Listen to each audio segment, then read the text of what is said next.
Hello, happy Tuesday to you. Actually, it's happy May as well. Can you believe we are at the start of May already?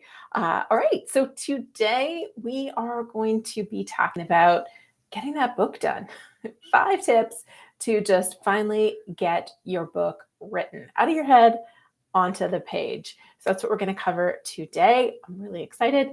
I think, as you know, I am in the middle of writing another book, a follow up to Self Publish and Succeed. It is going to be a book all about book marketing. And it started off with I think about a 13 chapter outline, and it just keeps expanding. So it's been quite the fun journey. So anyone who is working on a book knows the pain of wanting to finish but struggling to find the time or spinning in circles not making progress. So I feel you, and that is what today is all about. So as you're joining in, say hello. And if you're watching the replay, you can let us know that you're hashtag replay. Of course, whether you're watching live or you're watching the replay, you will always be entered to win some fabulous book launcher swag if you're commenting the day a video has come out. And we are very excited to share our swag with you. We've got it all back in stock again, which is wonderful after we had some struggles with the mugs and the journals for a while. Our journals are a slightly different edition than our previous Oh So Soft journals, but they're still awesome. But yeah, so I blocked yesterday off. And this is what I've been doing periodically to just try to knock some major, major words off of this book project to get it done. And yesterday was one of those days where I blocked it off. I had one fairly major meeting that I had to attend, but otherwise the day was primarily dedicated to working on the book. So no calls. I turned email off. I turned my notifications off from my team, and I just focused. And that's what I have found is what I need to do these days. There's a lot going on around book launchers, and in my household with a 5-year-old, my old strategy of waking up and working on the book at 5 a.m. has not worked because he's got this little radar, and no matter how quiet I am, if I am up and working, he seems to sense it and show up and want to play.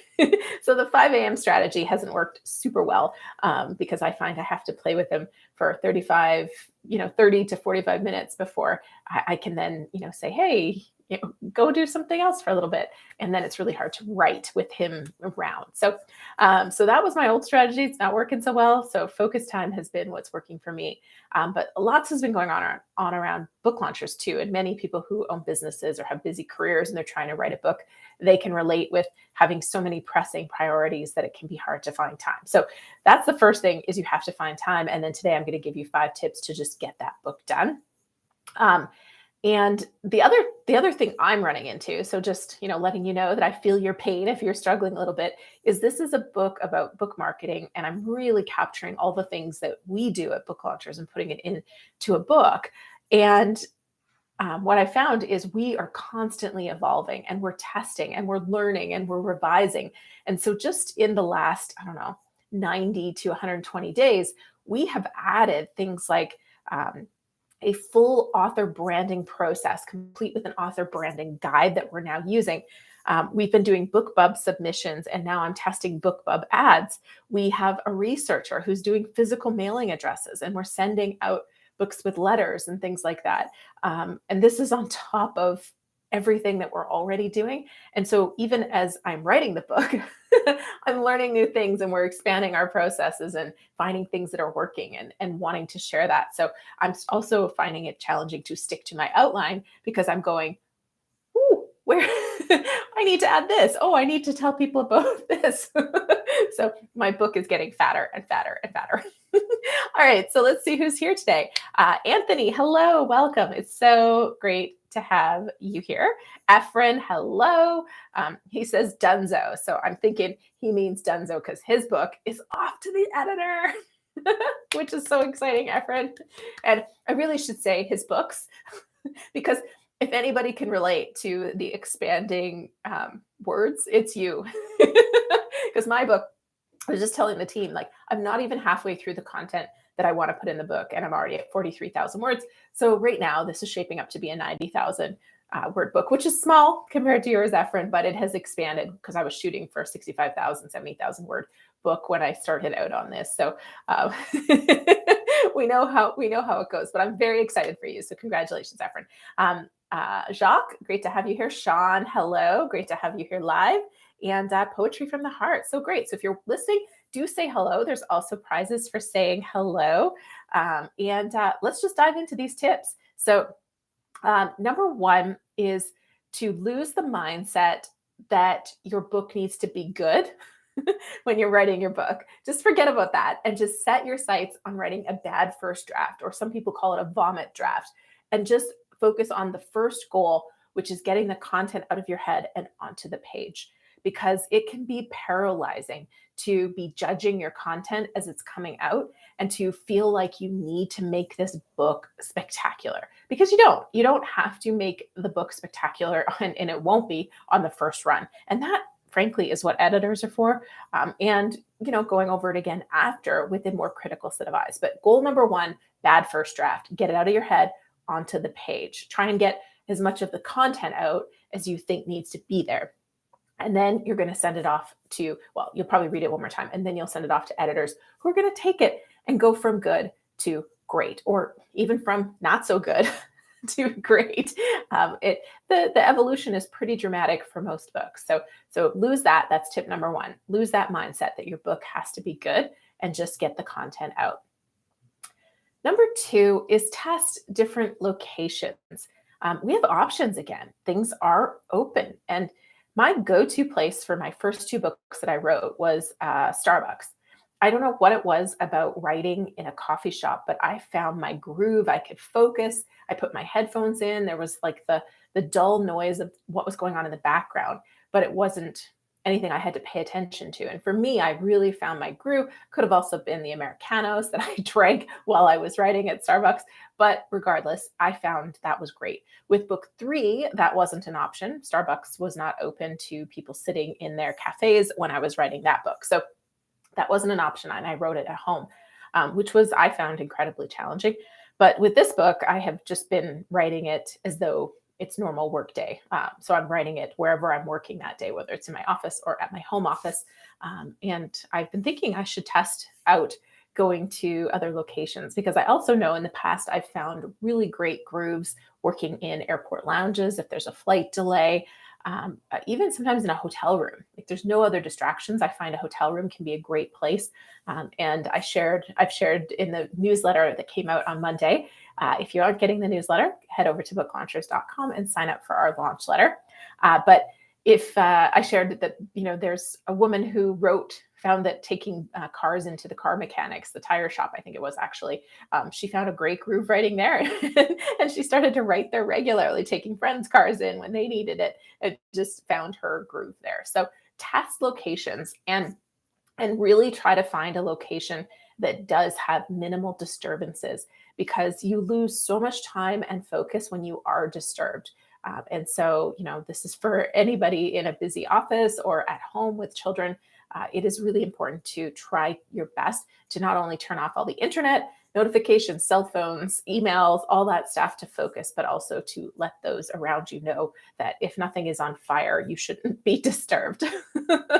All right, let's do some prizes. Let's go to, so every Tuesday and Friday, a new video comes out. And if you comment the day a video is released, you'll be entered to win some of our fabulous swag. So I've gone ahead and collected all the names, and I put them into a random name picker online. And I'm going to hit the green button, and let's see who our first YouTube commenting winner is today. Oh, Mike Hurd. Is he here today? I feel like he's been on a winning roll lately. I don't see him here. So Mike has won, I think, everything, but since he's not here, we can't ask him if he wants to give this to someone else. So we will say congratulations, Mike. Let us know what we need to send you. Email Angela at team@booklaunchers.com and let her know what you'd like this prize to be. I think we have, as always, self-publish and succeed. We have our hashtag no boring, try that again. our hashtag no boring books mugs back in stock, as well as our journals. So those are your 3 prizes for today. And I just caught cake. That's in the chat. That's the word that I saw is cake. Nothing else, just cake. I don't know what is going on in the chat, but there's cake. Okay. So that's funny. I'll have to read it in a minute and find out. But I just want to go back. Oops. I want to go back to the prizes and finish up with the YouTube. So we've given both of the prizes away right now, and then I can focus on the people who are here live to give you guys my prizes. So the name picker is at work again. And our second prize winner is Patty Rogers. Congratulations. So let us know what you would like us to send you, the mug, the journal, or the Self-Publish and Succeed. So email Angela at team@booklaunchers.com and let her know where she should send it and what she should send. Congratulations. Okay, so if you're here live and you're feeling sad that you haven't won yet, that's okay. We have prizes for you too, so make sure you've said hello. All right, let's see what this cake is all about. Okay, so, okay. So Efren is saying I can relate to a growing book. And then Angela said, you take the cake, Efren, for manuscript size, which is accurate. And now I know what the cake is for, so that's great. Okay. And then Patrick Kelly says, Charles DeLint once advised a friend of mine to just get up an hour earlier every day and work then. Like me, he has too many kids and too busy a life and not enough time when others are awake. Yes, that was my strategy too. With Self-Publish and Succeed, I got up at 5 and I wrote because my son typically woke up about 6:15, 6:30. I have not had much success with that this time around. Like I said, I don't know if you heard me say, but my child seems to have a radar and he gets up. The minute I even think I might get up, it's like he's like, boom, and he shows up in my room and he's like, Mommy, is it 6 yet? And he looks at the clock and now I can't lie to him because he can tell time. That's the thing about teaching your children things. Now I can't tell him, no, it's not 6 yet. Go back to sleep. Okay. I know more information than you really needed to know about me. But I did used to tell my son when it was, just like 6:15, I'd be like, no, it's not quite 6. It's not time to get up. And I'd try to get a few more minutes out of him. But now he looks at the clock and he reads it and he tells me that it's time to get up. So comedians, actors, and all. I'm writing my first book. Is there anything I should know? I normally write poetry. You should get Self-Publish and Succeed. Let's see. I'll show you a copy right here. There we go. Self-Publish and Succeed. You should get that. That's going to be your definitive guide to what you should do to write the book. And on top of it, I'll just show it because it's here. We've got California Sports Astounding from Dan Cisco. This book came out, I don't know, a week or 2 ago, but I was checking it out today. I love the interior on this, by the way. I know this is off topic, but I just think it's so fantastic. But also, I loved his acknowledgments because he acknowledged pretty much our entire team, which was really fun. And he said, a sincere thanks to art goddess Cassandra Vors, who designed the cover. I love that, art goddess. We're going to tell her, Angela, that she has a new title. Okay, Kailash, hello. Welcome. Okay, so it was a tire shop. Thanks, Shock. I thought it was. Okay, let's go back to my list. So we're talking, for all of you that have just joined in, welcome. We're talking about 5 tips to get your book done. Tip number 1 was just stop worrying about making it good and just get the content out of your head onto your page. Tip number 2 was try different locations. Try to find a location that you just get your groove on, because a lot of us don't test out enough locations, and there can be one that is really your spot, your thing. So test that out. Tip number 3 is you don't have to write in order. And I don't know if I said this at the beginning, actually, before I dove into the tips, because I was just so excited to get into it. But you should have an outline, even if it's a loose outline. And that outline should be based on knowing your ideal reader and knowing that hook that you are, that you've got in mind for them. And the hook, the way I've been talking about hooks lately, especially for nonfiction, is that outcome of the outcome. So you're not writing a book that's going to tell you all about California sports. You're writing a book that's going to make you appeal to your friends. When you go to the party, you've got all the trivia on every kind of fun sport stat. Sorry, I need to take a drink. every kind of fun stat and tidbit on California sports history. So you're going to astound, amaze, be the center of attention at the next party you go to. Okay. So that's the hook of the book. Um, so you want to define that hook and build your table of contents around that hook. Self-publish and succeed. The hook isn't write a book. It's the no boring books way to write a nonfiction book that sells. Our entire premise at Book Launchers is writing a book with marketing in mind and bringing marketing into the process early on. And so that's the hook of the book. It has a structure. It had a structure before I started writing it of all the steps that you're going to have to take. The new book was structured as far as this is how to market your book to achieve your goals. So it's not necessarily focused solely on selling books. It's focused on using that book as a tool. And one of the metrics of that tool is book sales. And so how do you generate book sales, but also how do you generate more opportunities? And so that's the structure. But as I have dove into it, it has become a bigger and bigger topic. But having that outline gives you somewhere to start, which leads me to tip number 3. Even though you have an outline, you don't have to write it in order. There are some chapters that are going to be hard. For some, writing about their personal story, it might be emotionally hard. For others, it just might be material that you haven't fully digested, or you haven't put it out into the world enough so that you have a way to share it so that it's easy to explain and consume for others. So it's going to take thinking work for you to explain it. And so those are harder chapters. And there are days when you should dive into those harder chapters and just commit to it and get it done. But other days, it's just a good time to go and pick an easy chapter that is going to flow from your brain onto the page and just write it. So you don't have to write in order. Eventually, you'll have to get it all in there. But just know that sometimes it's better to make great progress, knock out a few chapters and feel good about it. And you can always go back and tackle those harder chapters later, or when you're feeling it. You had a good sleep, you're fresh, you can get into it today. So those are times when you want to hit those harder chapters and really dig in. Tip number 4 is to borrow from yourself so you don't have to stare at a blank page. So most of us writing a book have this content or have some of this content in other forms. It might be videos, it might be a speech, it might be an article or articles or social media posts. But chances are you've talked about this somewhere before, and you've been interviewed on podcasts, or you have your own podcast. So you can take some of that written, get it transcribed, get it so it's written, and put that on the page so you're not staring at a blank page. I find this really effective. Now, of course, I create a lot of video content, so I have a lot of video scripts to draw from.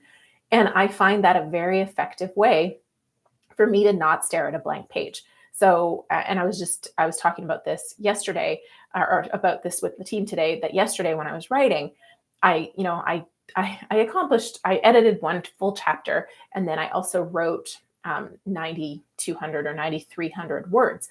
But some of those words came from video scripts. So I wasn't staring at a blank page. And I was talking about Goodreads was an example.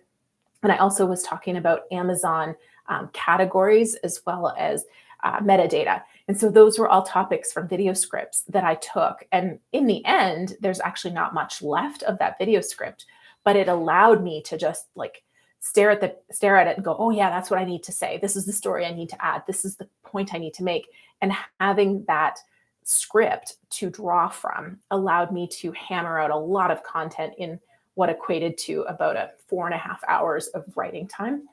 So if you can, borrow from yourself. And if you don't have material, but you are a better talker or more comfortable talking, record yourself talking, get it transcribed, or use one of the voice to text softwares that are on your computer, and just get some text on the page so that you're not starting from scratch. Because I find that blank page can be really intimidating, and throw in 500 words in there, wherever it came from, just feels like progress and can really get you moving. So that's tip number 4, is borrow from yourself to get your book moving and not stare at a blank page. Number 5 is my favorite, so I saved it for last, and that's use a timer. So we've talked about writing sprints before. If you're watching this live, Angela will grab the link from YouTube and grab the writing sprints on how to do them. and drop it in there. So if you missed that tip, I highly recommend you try out writing sprints. But that's not the only thing I use the timer for. I like to use the timer to basically tell myself I can't do anything else but write for this amount of time. And when the timer goes off, I have to get up, not just stop writing. I have to physically get up and leave my computer and take a break. So, for me, I like the timer because, or sorry, for me, I like the writing sprints first because they've trained me to write a lot faster. I don't judge the words coming out of my head as much. I'm not pondering like what's going to be, useful. I did notice yesterday that I used the word ultimately to start almost every sentence. So I was starting to judge that because I noticed that that was happening. I would write something and then ultimately, and then write something ultimately. So I was still judging my words as they were coming out of my brain, but I'm not pondering every word. I'm really, writing sprints forces you to write fast, which forces you to stop evaluating the words as they're coming out. And that is a really good practice for you. It also can teach you to just type faster. So definitely add writing sprints in. But for me, a day like yesterday where I was doing a lot of focused writing, I didn't actually do any writing sprints. I took focused time periods. And when I first started in the morning fresh, when I hadn't done anything else, my first time was an hour and 15 minutes and I only wrote. And that was easy because I was fresh. As the day went on, my sessions became 45-minute sessions, and I was struggling a little bit to finish that last one. I looked at the timer a couple of times, but the timer gives me discipline because I look at the timer and I go, okay, there's only 11 minutes left. I can do this. I can stay focused. And I'm not allowed to check email, check anything. I try to even stay off the internet unless I really need to reference something. And I just keep writing. And so I find the timer is really, really valuable to force yourself to focus. I do find that 45 minutes is a pretty good time frame. And again, I have to emphasize this because I know human nature, 45 minutes, you don't stop and check your email. You stop, get up, and go do something else. Come back after you've had a snack, you've gotten some sunlight, whatever it is, like a 10, 15-minute break, come back, sit down, do another 45 minutes if you can. If you check email, here's what will probably happen. There'll be something there that makes you mad, makes you happy, makes you something. And now you've lost your emotional focus on the book and you've gone down some other place. It can also just suck energy into that email instead of keeping it for your book. And even though it can feel like, oh, I'm just curious, oh, I won't do anything with it. It's that emotional distraction or that mental distraction that can happen. You'll get an email, you'll be like, oh, I'm going to have to reply to that. And now your brain is thinking about that email instead of working on your book. So I highly recommend you stay off of the email and turn notifications off as much as possible so that you're staying focused on your book during your writing time. So, let's do prizes for those who are here live. All right. Mindful Eat says, was it borrow from yourself? Yes. It was borrow from yourself. So it was, I'll recap all 5 tips right now. Okay, number 1 is lose the mindset that your book has to be good, your first draft. So it's first draft is a bad first draft. Tip number 2 was test different locations. Tip number 3 was you don't have to write in order. Tip number 4 was borrow from yourself, so you're not staring at a blank page. And tip number 5 was use a timer. So those were the 5 tips. Okay. Okay, I'll come back to your comments after. So the first prize today is tell me what tip I didn't say that you use to get your book done. So what is an additional tip that you use? And go ahead and post that in the comments and I'll pick my favorite. And Green Wizard's in the house. Hello, welcome. So good to see you here, Ron. And Kat Lind, hello. Great to see you here too. And I'll go back and read the comment. Oh, and Deborah Lind, or Deborah Lloyd, I should say, not Kat. I combined you and Kat. Deborah, great to see you here. Okay, and then as always, we are going to do a number prize. So I'm going to go backwards from Brigitte or Bridget. Don't know. We'll go with Bridget. We'll say the North American pronunciation. So Bridget going up, Angela. So going up from Bridget. Well, gee, it's only May 3rd. That's an easy one. So let's do.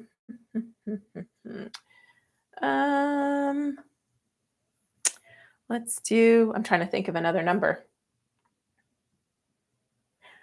Let's go with 22 because it's 2022. So let's go 22 up from Bridget. Okay, Angela, for our other prize. Okay. Let's catch up on what you guys have been talking about. Okay, so it looks like mind mapping is great pre-outline practice. That's a great tip. Thanks, Ephraim. And Jacques is asking how you win prizes. Participation. So hopefully you're posting. Okay, and Anthony asked for me to repeat caption for tip 4. I did that. And it's Jackie. Oh, sorry, I'm calling you Jacques. Oh dear. Thank you for telling me. So Jackie, got it. And was it borrow from yourself? Okay. Ephraim's talking about his mind mapping. So topic in the center, mind dump what you have to say and bubbles all around it. Then finger points to elaborate under each bubble. Oh, finer points, not finger points. So finer points under each to elaborate under each bubble. Bubbles become your chapters, then outline and organize. Cool. Good tips. Thank you. And Angela put the writing sprints video in there. Any thoughts on The War of Art by Pressfield as a supplement to your work? Yes, I love that book. I actually quote The War of Art by Stephen Pressfield a lot because he talks about the basically all the things that come up that seem like really logical reasons why you have to stop or you can't do your art, as he's talking about. And it's life, right? It's everything that comes up in our lives that is really trying to just stop you from being great, doing great things, and having an impact. And it's ultimately the person who can carve their way around all the things that come up and still create and kind of, to steal from Seth Godin as well, just ship it, right? It's kind of that person who can get over all the obstacles, go around the obstacles, find a way, and still deliver. At the end of the day, they're the ones that succeed. But The War of Art is a fantastic book. I highly recommend it. I don't know. It's such a little easy read too. If it's not here, it is. I've got his other one. Oh, here it is. He has another one called Turning Pro. So here we go. And I often reference The War of Art as well because it breaks all the rules. So here's what I mean. Grab a page here. So the chapters, I've even got one flagged here. Oh, the resistance. If resistance couldn't be beaten, there would be no Fifth Symphony, no Romeo and Juliet, no Golden Gate Bridge. Defeating resistance is like giving birth. It seems absolutely impossible until you remember that women have been pulling it off successfully with support and without for 50 million years. But that's a chapter. So, or whatever you want to call it, a section in his book. So he also breaks all the rules as far as, how big like each of those sections they are. So really great book. And then also Turning Pro is also a great read by his. I reference them all the time. Okay, let's see. And Kat, thank you for sending people our way. We always appreciate new people joining our community.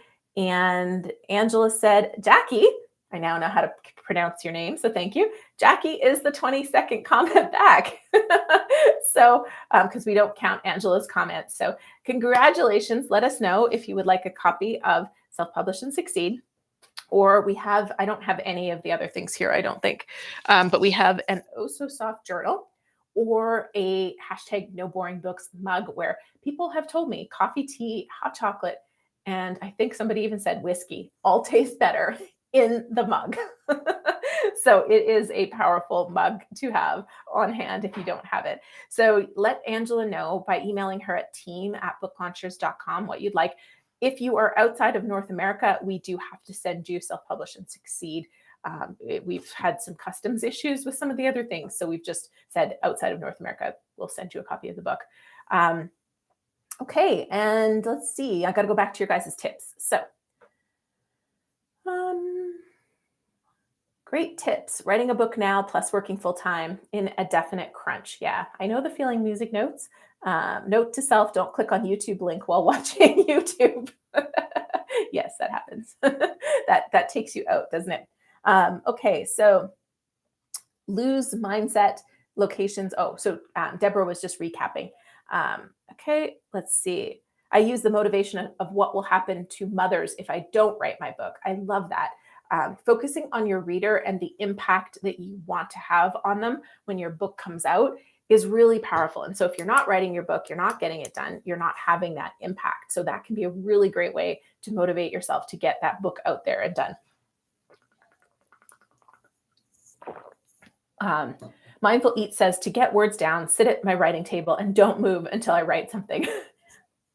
That's a good tip too. That's kind of what I do with my timer. It's like, until that timer goes off, I'm not allowed to do anything else. And I'm quite a very strict boss on that. So I did break it once yesterday. A delivery came and I looked at my timer and I had 2 minutes and 30 seconds. So I was like, and I bailed. But other than that, I was very disciplined. So let's see. Anthony says, sometimes I find that I need to clear my head. So I drive for an hour or two. And when I get back to the desk, I usually find it easier to write. Great tip. One of the things I often tell my team when they're struggling with something is to go for a walk, because I think getting out and getting your mind away from whatever problem you're trying to solve or whatever you're working on can be a really, really great strategy. I haven't tried the driving thing, but I think, just getting out can be really, really effective. Let's see. Deborah said, I wrote all the topics on Post-it notes, organized it in outline chapters. That was cool. I like that tip. There's some love for the Oh So Soft journal. And yes, and Mindful Eat said, I'm still flabbergasted at the cost of posting to Northern Ireland. You were robbed. Yes, that's why we no longer ship to outside of North America. It is a little bit crazy what we've paid, and some people have even had to pay customs on top of what we've paid. So yes, as much as we love all of our international YouTube friends, we've had to draw the line for a variety of things. So Deborah Lloyd, I did write a suggestion. I wrote the last chapter first. Oh, perfect. Start with the last chapter. That's a great tip. Sorry, I missed it in there. And Kat says, I go to the yard and pull weeds when I need to clear my head. And then CPOM, do you write in a journal or do you use a word processor? I always use a word processor because I can move things around. I can edit, I can delete, and I'm much faster. I can type incredibly fast and I write quite slow. I never took to handwriting. So I'm one of those people who has a hybrid print writing thing that's really slow. So plus it's hard to read as I get going. It's hard to read what I've written. So me personally, I know some people who handwrite, and I actually got somebody who sent a manuscript. I won't show very much of it, but somebody sent me their manuscript in the mail today. I don't know who they are, but all written. So some people do write their books in handwriting. Okay, so I think that was it for today. I want to make a couple quick announcements. We have a deep dive coming up on May 21st, and this is going to be a really cool deep dive. I have invited a guest expert to join us. I met him at the National Speakers Association, and we connected, and he has been on, I think, I'm going to say somewhere between 500 to 800 news, television, TV shows. And so he's kind of an expert guest. He's also partnered with someone, and they help people get on television. So he's going to get on this deep dive to help share how to pitch yourself to media. And he'll give you tips on how to perform, how to get invited back, how to build relationships with the producers. It's going to be a really, really fantastic deep dive. And Sarah Bean, our book marketing manager, will be the host. I do hope to attend, but I scheduled all of it and then got notified that it's my son's preschool graduation. So I cannot miss my son's preschool graduation, but it should be over in time for me to join you guys for the last half of the deep dive. But you'll want to register for that at booklaunchers.com/deep dive. And that is May 21st from 10 a.m. Pacific to 12 noon. And I think that was the main thing. And we are having a price increase June 1st. So if you're waiting to work with us, I would say May is a great month to reach out and learn about and talk about working with us. And anybody, there's lots of clients here, don't worry, your price never changes. So once you're in, you're in. So your price will stay the same. So you're good. But anybody who is not already working with us who wants to, the price is going up. And quite a bit, because we have added so much stuff that our costs are higher than what we're charging currently, which is not a sustainable business strategy. So we're raising prices to get in line actually with our costs as well as with our value, because our value with everything that we've added is tremendous. So yeah, that's happening June 1st. So if you want to reach out to us, the best thing to do is to fill out an application at Book Launchers. Oh, I don't know. I see a swear, so I think it got frozen. That's funny. I'll just put it in here. So booklaunchers.com/application if you want to talk to us about working with us. But I think that's it for today. Let's see what other things are in here. Patrick says, I've started carrying a journal with me everywhere since I'm writing nonfiction. I just start a paragraph a la the SPAC. I don't know how to say that name, on topic X, and I can group all the topics together. That's great. I always have a piece of paper in my pocket so I can write down inspirations because I forget things. That's great. I love that. Let's see. Going for a walk is known as the Einstein method and it works. Thanks, Clayton. I didn't know that, but I love it. I think going for a walk already works and Kat is already registered. um, and that's funny. And Kat says, I guess I won't be waiting for the house to have the rebuild finished before contacting you. Well, you can. We're still great value at the new price. But if you're thinking about working with us, now is a great time. I think that's it for today. So thank you so much for joining me. We'll be back here again in 2 weeks. And if you're watching the replay and you've got topic suggestions, let me know because I don't have a topic planned yet for 2 weeks from now. So I look forward to seeing you all again then. And thank you for joining me today. Bye.